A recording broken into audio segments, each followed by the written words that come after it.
Hello, Health Minister. Welcome to Good Food Talks. Hello. Thanks for calling me for this program. Thank you so much for agreeing to be on this show. What we do on Good Food Talks is, we've been having a series of conversations in the space of food.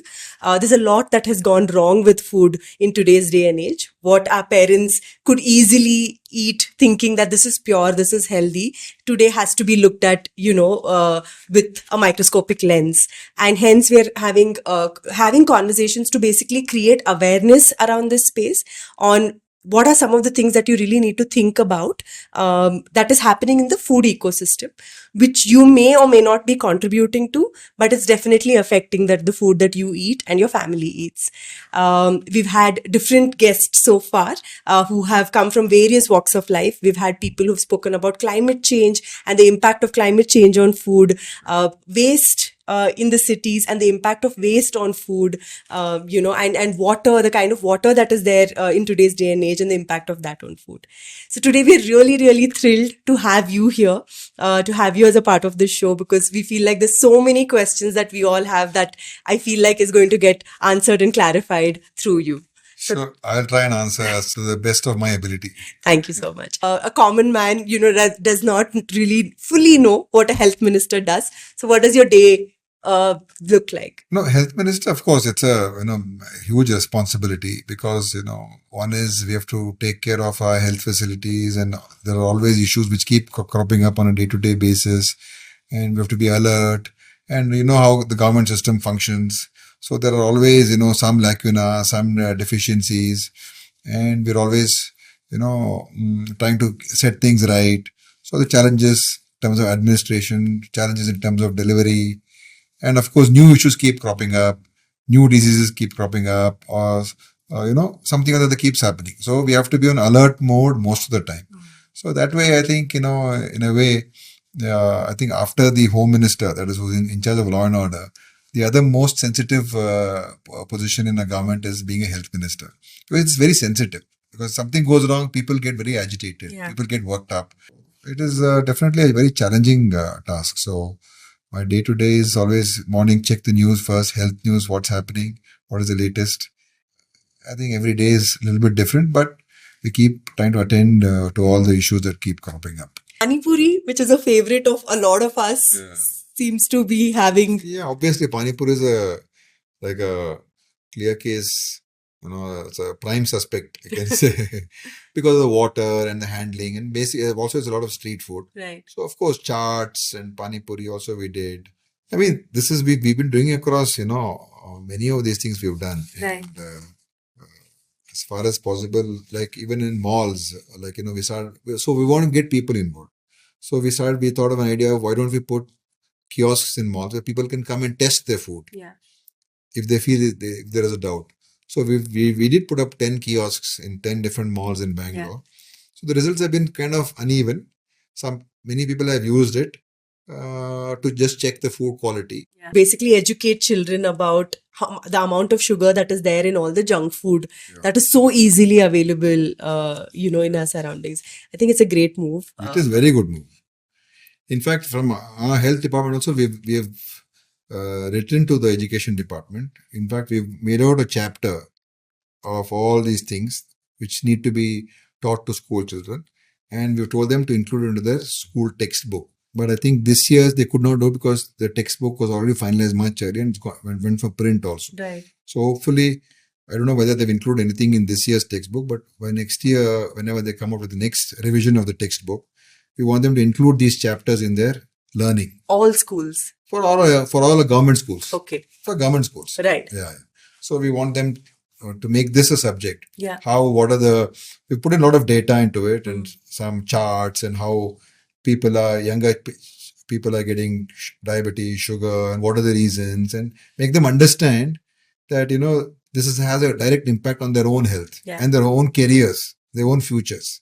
So I think what CBSE done, I think even our education department can look at it. Yeah. And probably, try and follow that. Yes. Implement it across. Yeah. So the entire generation is going to grow up knowing this. Yes. Yeah.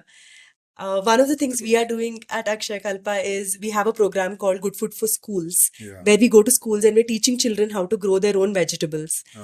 It's a 5-week program where children prepare the soil, they sow the seeds, we handhold them through the journey till the harvest is done. So they can go back and do it in their homes. They can do it in their homes, and they also have this understanding, right? Like, because we don't treat food the way it should be treated, right? Like, when you know the amount of effort that goes into growing food, that you're going to look at and say, Mama, this is not nice, I'm not going to eat it, right? Like, but when you know the effort that has gone behind it, you're going to look at it very differently. Yeah.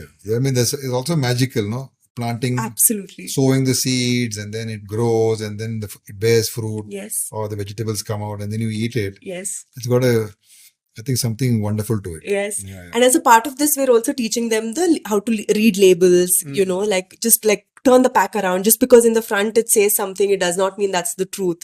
When you turn it around, you'll know what is really there in the product. Correct. So like if more and more people do this, and if government also kind of does more of this, I'm sure, you know. I'll definitely pass this on Thank to you. our education minister.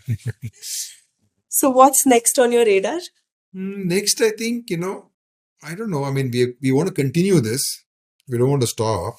And we want to improve our lab facilities, all that we're working on, so that we're getting it properly accredited across Karnataka. Not only Bangalore, Mysore, Belgaum, Gulbarga. So we want to have proper food labs there, so that everywhere they can be tested quickly, easily, and with good standards. And we want to see how we can take this, like I said earlier, to make it more where the consumer gets more involved. How we can do that. So that's, I think, the next thing, because our focus really gets a lot into the health. I mean, on the other aspect. Yes. So this is something that we need to keep on, you know, coming back to it and pushing it. Yeah. But we realize it's important, and a lot of people have given us feedback that what has been done has been great.